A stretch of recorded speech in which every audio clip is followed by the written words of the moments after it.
নমস্কার বন্ধুরা, আজকে আমরা আমাদের নূর কোচিং সেন্টার থেকে পিকনিকে গেছিলাম। আমাদের স্যার নিয়ে গেছিলেন। আমরা গেছিলাম বোদরা ড্যামে, মানে যেখানে শালবন আছে সেখানে। সবাই আমাদের 12খানা টোটো ভাড়া করে হয়েছিল। আর স্যার এই টোটোতে স্যারের কোচিংয়ের ব্যানারটাও লাগিয়ে দিয়েছে, খুব ভালো লাগলো দেখে।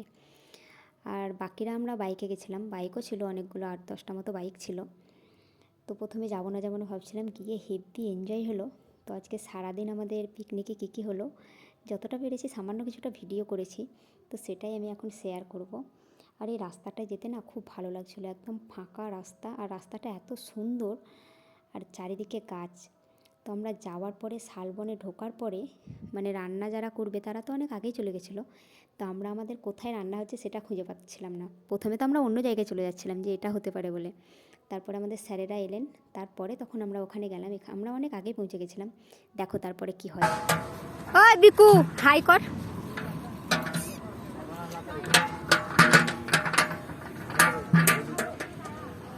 ওখানে দাঁড়িয়ে আছে আমাদের স্যার পায়েল, ওখানে দাঁড়িয়ে আছে আমাদের স্যার। এটা আমাদের স্যারের বউ পায়েল, এটা আমাদের চকলেট বয়, রোদে গলে যাবে।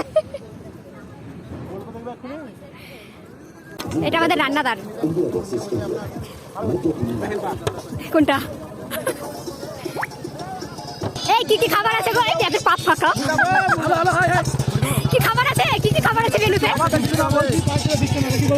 শুধু ডিম, আর কিছু নাই।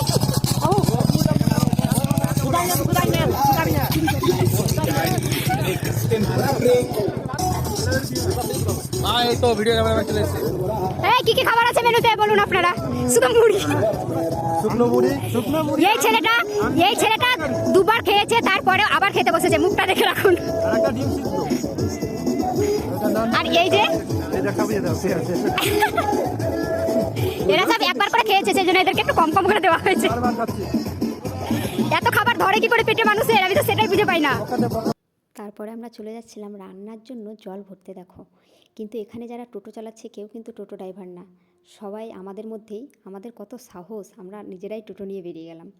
আর এখানে স্যার গাড়ি চালাচ্ছিল আর আমি ভিডিও করছিলাম। তারপরে সবাই একটু নাচানাচি করলো।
जश्न चलेगा।